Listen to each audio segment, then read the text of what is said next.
The Cook. A historical fiction of love, identity and fate by S.J. Jepsen. Chapter 12. The second first-class dinner service.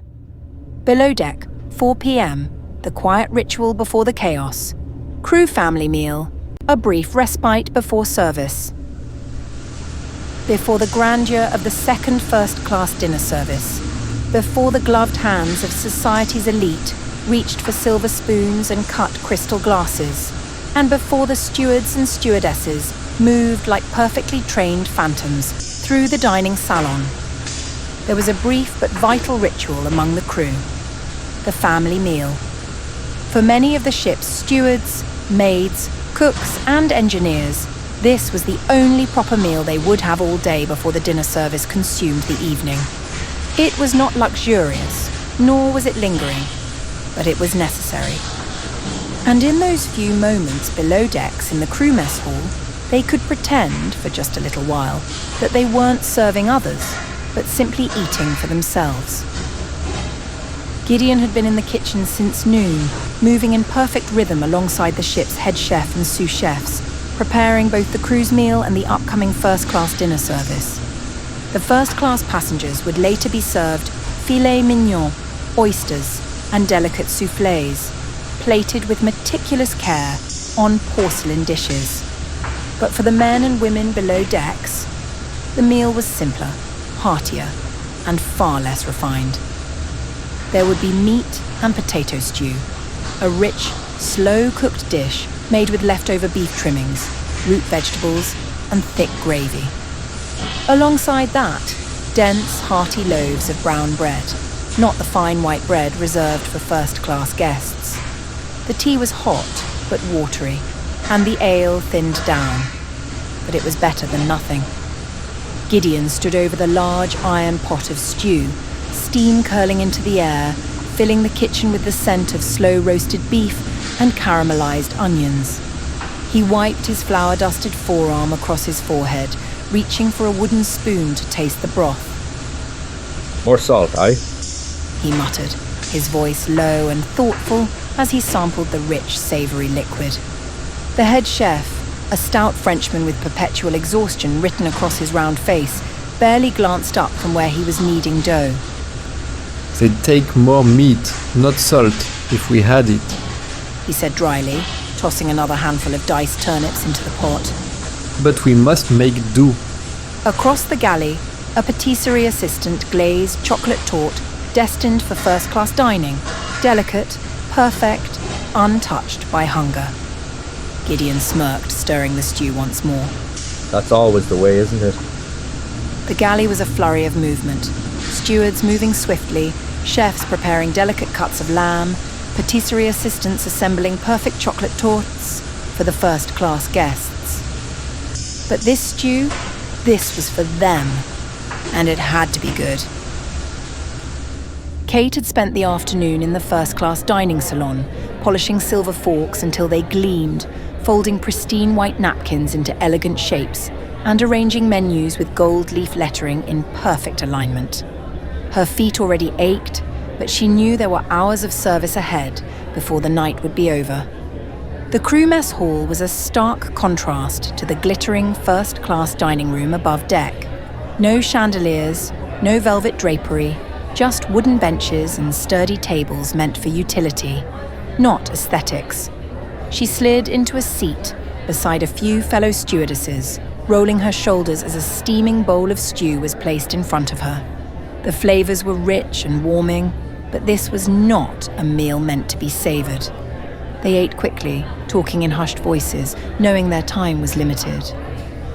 I hear we've got a full dining room again tonight, said Maggie, a young Irish stewardess across from Kate. I expect so, Kate murmured, scooping up a bite of potatoes. Did you see that woman in the emerald gown last night? Another stewardess whispered. Dripping in jewels she was. Imagine the fortune wrapped around her neck. Kate smiled faintly but said nothing. She had polished silver that cost more than her family made in a year. Jewels didn't impress her anymore. Work did. A sharp whistle signalled the end of their break. Spoons clinked against bowls as they were set down. Chairs scraped against the wooden floor. Aprons were straightened. The family meal was over. Now it was time to serve. Above deck, 4:30 p.m. Afternoon tea in the first-class salon. While Kate and the crew devoured their meal in 10 hurried minutes, seated on hard wooden benches below deck, Lydia Weatherby sat in the height of luxury, indulging in a drawn-out afternoon tea that stretched lazily across an entire hour. The first-class salon was a masterpiece of Edwardian opulence, with its ivory-panelled walls, gold accents, and grand chandeliers dripping with crystal.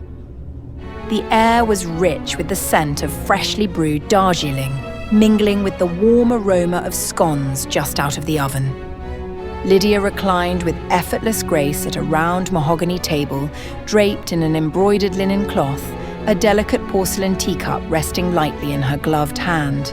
Beside her, a 3-tiered silver tray gleamed in the afternoon light, stacked with cucumber and cress tea sandwiches. Neatly cut into perfect rectangles, warm scones, golden brown, served with clotted cream and fresh strawberry preserves, and finally, petit fours and delicate eclairs, each decorated with fine chocolate drizzles. She was not alone. Across from her sat Mr. Edmund Pembroke, a distinguished British gentleman in his early 50s, dressed in an immaculate black tailcoat, his gold-rimmed spectacles perched carefully on his nose. His salt and pepper hair was neatly combed, his moustache precisely trimmed, every inch of him radiating the refined decorum of old money. He studied Lydia with a look of mild curiosity, swirling a glass of fine brandy in his hand before setting it down with a quiet clink against the table. "Well, Miss Weatherby," he said at last, adjusting the cuffs of his pristine white gloves. "it has been quite some time since I last had the pleasure of your company.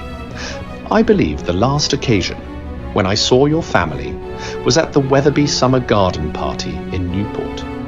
You were still at boarding school then, were you not?"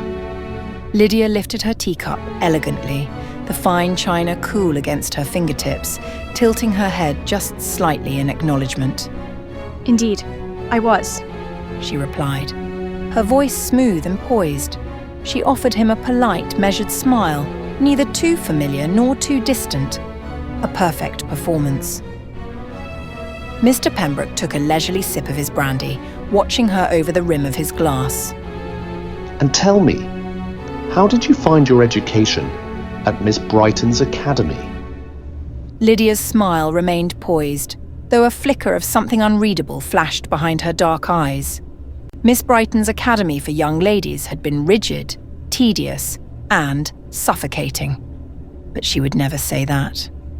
"Oh, it was quite instructive," she replied with perfect composure, reaching for a flaky, buttered scone and slicing it neatly in half with her silver-plated butter knife.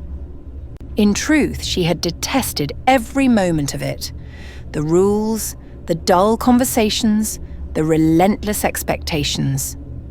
But she had learned one thing well: how to disguise her thoughts behind an elegant smile, even when they soured like clotted cream. She set down her teacup gracefully and folded her hands in her lap, offering a more thoughtful reply.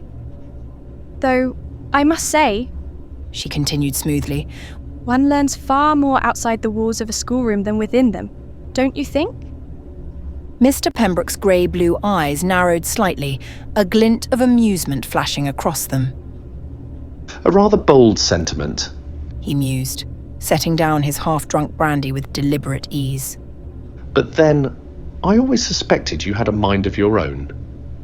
Lydia tilted her head ever so slightly, her expression one of delicate amusement.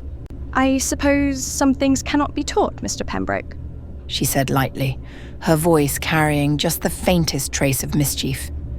And with that she reached for the fresh clotted cream, spreading it over her warm scone with practiced ease, as though she had never said anything out of the ordinary at all. The conversation drifted to gossip of Newport society, the latest scandals of London's aristocracy, and an exquisite luncheon in Paris that Mr. Pembroke claimed had been the finest of his life.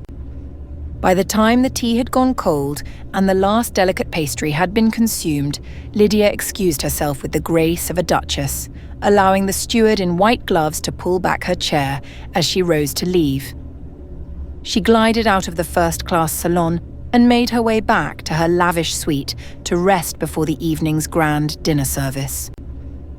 Above deck, she had an entire evening of luxury ahead of her. Below deck, Kate and the rest of the crew were already rushing back to work. By the time Kate returned to Lydia's suite, the glow of afternoon had begun its descent into the soft gold of evening, stretching long shadows across the luxurious furnishings. The hours had melted away in a blur of duties. Silver polished to a gleam, crystal glasses wiped spotless, linen napkins folded with precision. And now it was nearly time to begin preparations for another evening of grandeur. Lydia stood before the full-length mahogany-framed mirror, holding 2 gowns up to the light, her brow slightly furrowed in mild disinterest. The flickering electric lamps illuminated the cascade of fabric, one a deep sapphire silk, the other a flowing burgundy chiffon. She let out a theatrical sigh. I suppose I must dress for another tedious supper, She mused, glancing at Kate over her shoulder. What shall it be tonight? The sapphire silk or the burgundy chiffon? Kate, smoothing down the sheets as part of the evening turn-down service, arched an amused brow. You'll be stunning in either. She teased, tucking a stray pillow into place with practiced ease. Lydia rolled her eyes, but the corner of her lips lifted, her fingers brushing over the shimmering embroidery on the sapphire gown. I'll need your help dressing, She declared, setting the gown gently onto the chaise. Then, with a glance toward Kate, she smirked. And I expect you to have something entertaining to say while I suffer through another 3-hour meal with men twice my age. Kate chuckled, stepping toward the wardrobe to retrieve Lydia's evening slippers. I'll try not to bore you with tales from the kitchens, Kate said with a faint smile. but I make no promises. Despite her position, despite the divide in their worlds, there was something in the way Lydia confided in her, in the way she teased so effortlessly, that felt different. For the moment, they weren't a lady and her maid. They were simply 2 young women caught in the same drifting current. Kate helped Lydia step into the sapphire gown, the fabric moulding to her slender frame, the rich colour making her eyes seem even darker in the dim light of the cabin. As she fastened the final pearl buttons along the back, Lydia turned her gaze toward the mirror, her reflection unreadable. Kate watched her through the glass, wondering if beneath the carefully arranged curls, the expensive gown, and the gold and diamond tiara, Lydia was thinking about something else entirely. But neither of them spoke of it. Lydia smoothed her gloves up her arms, lifting her chin with effortless poise. Well then, She said lightly, slipping a sapphire-studded bracelet over her wrist. shall we take on the evening? Kate nodded, her lips twitching at the corners. As you wish, Miss Weatherby. Next time, in The Cook. I told myself it wasn't my place to stop her, that it was just one night. But some lines, once crossed, there's no going back. And even birds who flee the cage rarely stay free for long. Chapter 13, No Going Back. Coming soon.